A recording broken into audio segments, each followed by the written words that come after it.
Hello, everybody, and welcome back to SpongeBob Battle for Bikini Bottom. I am skipping that dialogue Yeah, because it's like, you're wow, gonna you just hear kind it of blitzed plenty. through that. You're gonna see that same dialogue over and over again. So What about Italian? that's just a reference to one of the different one of the episodes where he says something and he's like "bless you," and he's like "I don't speak Italian," and it's just him being it's just God, there's a Patrick name being for that Patrick. kind of humor where it's just so not necessarily nonsense, but it's so bizarre that that's what's supposed to try to be the reaction. Right. There's it bothers me because there's a word for it, and it's So, not just farce. so Poseidon is a fight ring. Yeah. You see, I like that. Poseidon, is that as good as the Dimsdale Dimmadome? I like that. It's also the kind of humor kids wouldn't get because it's all mythological. How many of you knew about Poseidon when you were 7? No 7. No, I did not know about Poseidon when I was 7. A little bit older. Oh I God, did. Sandy Doll. Yeah. So they so there are smaller bosses within some of the levels, but there are 3 major bosses in the game that you absolutely have to beat in order to win, and this is one of them. There's a robot SpongeBob, Sandy, and Patrick.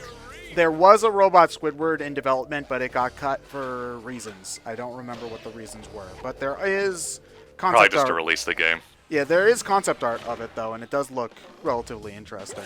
So I would have liked to been able to fight it, but you know, it is how it is. It's not that big of a deal.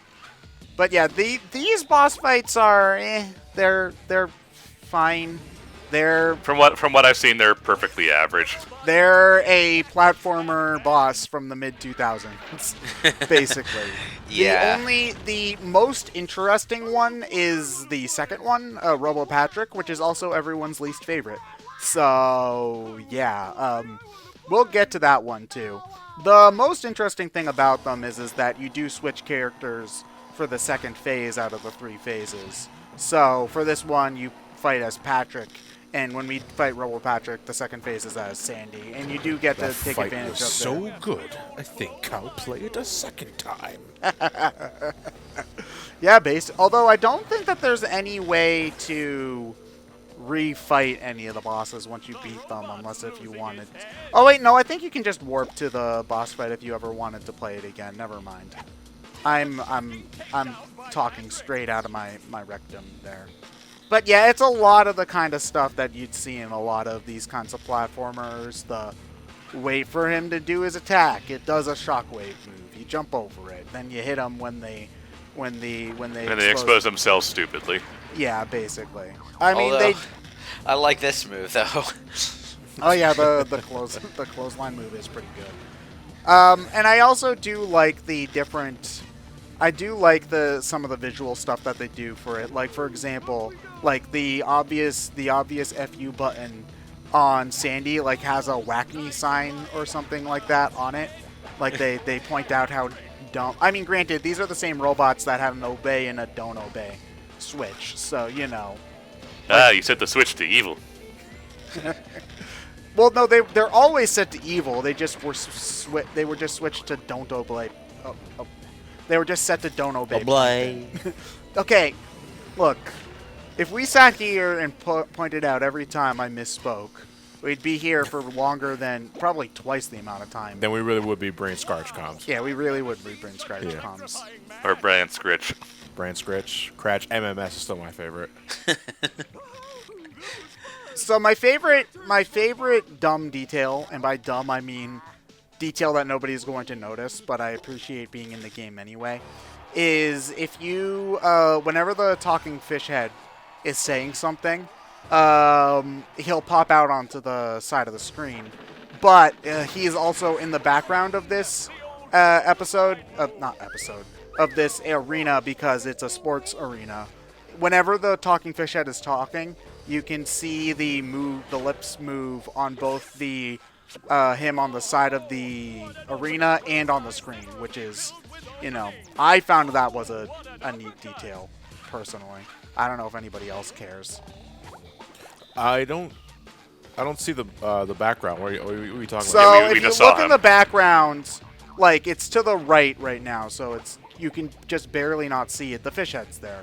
He's like commentating the match, like he's right Oh, behind okay. Sandy. He's ringside. He's ringside. Yeah, that. Yeah. I guess that's Okay. probably a better way to say it. I don't watch redneck anime, so I don't know the terminology.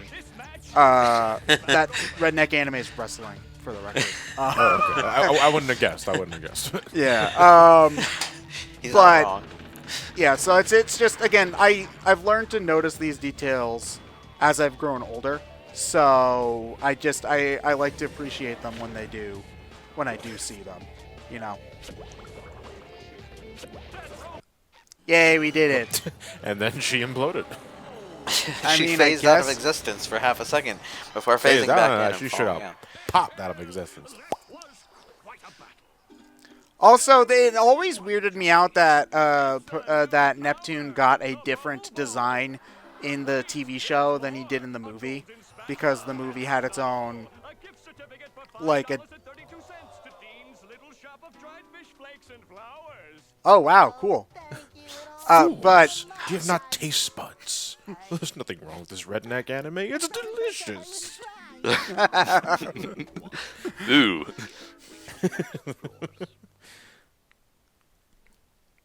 anyway, I completely lost my train of thought. Yeah, I was gonna say. Sorry about that. I kind of made you like your train of thought. Yeah, but anyway, every time you beat a major boss, though, you unlock a new ability. So in this case, we unlock the Bubble Bowl, which is I like this one more than the other one, even though the other one is more effective and arguably more useful. But this one I just find more fun. So, this is one of my favorite lines. Is SpongeBob, I'm your friend, right? No, not really. And as your non-friend, I worry about you. You see, I think that Plankton's lines tend to work. Like, we've talked about how the writing in this isn't quite as good as the TV show at some points. I feel like Plankton's works better because Plankton was more of a character that relied on the writing more than the slapstick a lot more of the time, if that made sense. Like, whenever Plankton his humor was more in the words than in the yeah, animation. because he was, Yeah. because you know, like 'Cause I he went to college. college, like Yeah. I feel like I'm smarter than you, kind of humor, tends to lend itself better to just quippy type of stuff as opposed to anything more extravagant than that. But This model creeped me out. well, I mean, he's dying. Like, this is literally him dehydrated and drying up. You know, of course, it's supposed to creep you out, John. I mean, granted, I like this model way better because, again, the game that came out before this was Revenge of the Flying Dutchman.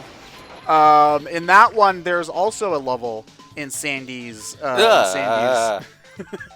Yeah, there's also a level in Sandy's Tree Dome in that, but they kind of cop out and say, "Oh, the water leaked in. Oh, there's enough around that SpongeBob will be just fine."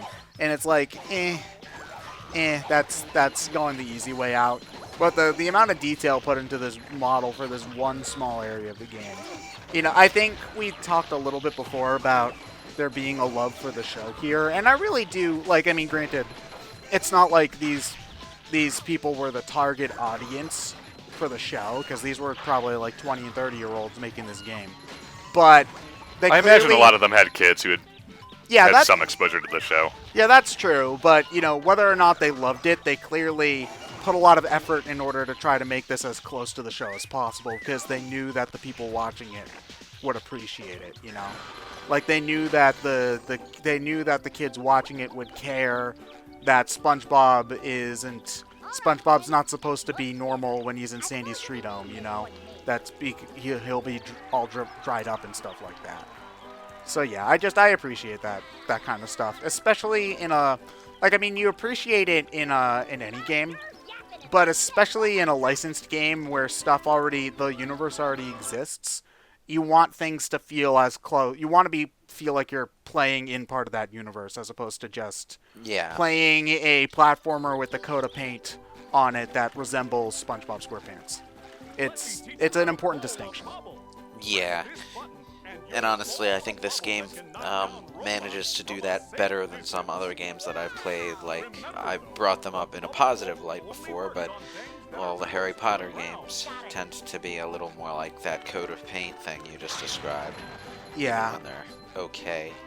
Yeah, well, I mean, you can still have a perfectly playable and decent game like that, you know. It's just there's kind of you can tell when they're going the extra mile with it. Like, I'm trying to think of an example. I gotta actually look at my stack of games here because I actually don't have that many. I didn't grow up with really that many licensed games. Oh, I guess one, the Rugrats in Paris game on N64, I always kind of felt like was really half-hearted. It was a bunch of different minigames, and each of the minigames themselves was fine, but it didn't feel like it was a Rugrats game. It felt like it was a bunch of minigames that they stitched together in order to make a game about the movie, you know? Yeah. Although that was the game that got me to buy one of the N64 memory cards, because you couldn't save it to the cart for whatever reason. You had to use one of the memory cards. And I don't know why, because one of the bonuses to having a cart is that you can save onto the cart, but whatever. Maybe there was no room. It's this minigame collection. How could it be using the entire cartridge space? Or maybe maybe it wasn't programmed competently. Well, I mean, that's the better excuse. But if they could fit like Zelda and crap on the cartridges. The real answer is that they probably cheaped out and didn't want to include a save battery. That's almost certainly the answer. Like, Mario Kart 64 is the only other game I can think of that needed the thing. And that was just for ghost data. Like, the game saved. There were no unlockable cars or tracks or anything, so it didn't really matter. Well, I think if you beat everything, if you beat all of the you got the different title screen. Which who cares? Bragging rights, I guess. Yeah. Are you sure you're up to this task? That wobbling nose is distracting me. Yeah, that. We'll meet you down there. Mermaid Man's voice makes me sad. I mean, granted, again, we talked about how they probably weren't able to get Ernest Borgnine for this, but I wish they got a better impersonator. Yeah, because I don't want to talk too bad about the guy because I'm sure he's a perfectly fine actor, but it's not Mermaid Man's voice, you know. Like It's one of those things where I honestly wonder, and I'm not trying to say this in a sarcastic or mean-spirited way, but I wonder, did that actor actually watch the show? Did they give him clips of the show to watch so that he could mimic the voice? Or did they just say, you're a senile old man, and then just have him go, you know? And Ad-lib. Yeah. Well, I don't know how much they ad-libbed versus recorded off of a script. I don't know if SpongeBob really did that kind of stuff. Most media around the time, it's most likely still a thing that's happened today, is that the first thing that's ever done for a cartoon is that the script is recorded, and then you animate based off of that. Yeah, that makes sense so that the mouth movements are animated correctly. Yeah. Well, you can also properly emote. Yeah, one of the things that Mark Hamill's Joker is known for is that Mark Hamill, when he was doing the lines, would act out, and a lot of what he did was then translated into the cartoon. So that's interesting.